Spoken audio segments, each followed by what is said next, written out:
my daytime job is leading the vaccine research unit at WHO, but in response to COVID, when we looked, this has already been brought up, at the fact that less than 2% of the vaccines have been used in the low and middle income countries, this really shows it's just been referred to as a vaccine apartheid.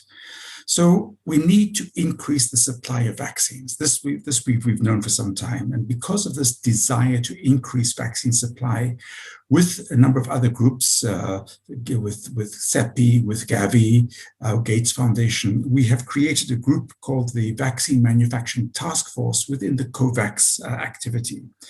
Now, how can we increase vaccine manufacturing? Well, we could simply ask groups like Moderna or Pfizer to increase the size of their factory.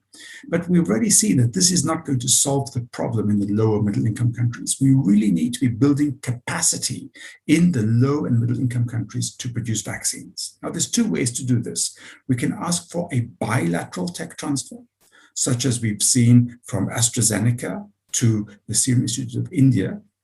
That was a bilateral tech transfer. It's useful. It can be very quick because the recipient doesn't have to do much clinical development.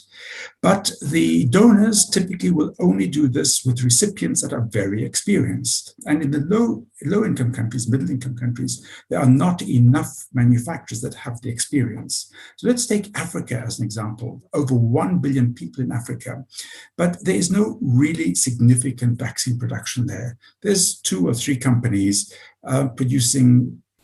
One of them is producing just one vaccine of good quality, but the others are not actually producing vaccine at this moment.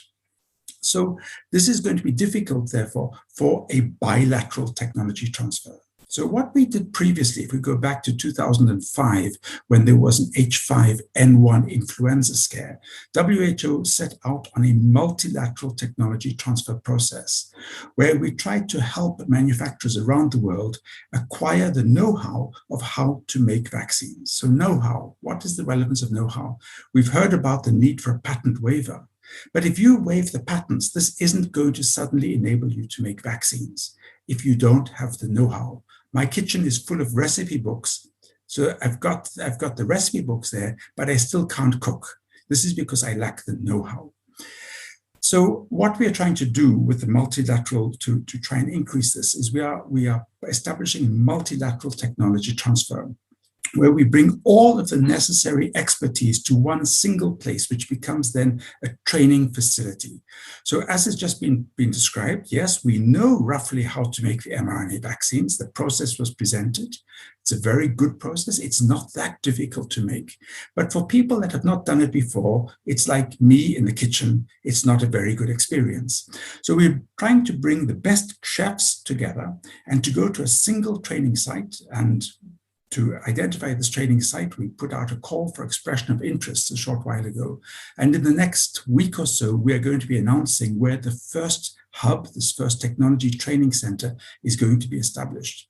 And then we're going to bring to this technology training center enough experts so that the process can be set up. And once the process is set up, manufacturers from anywhere else on earth can come to that center and learn how to make, in the first case, mRNA vaccines. And this will then be followed by the viral vector vaccines and other necessary COVID vaccines. But the real challenge in front of us is not making COVID vaccines. It is how are we prepared for the next pandemic?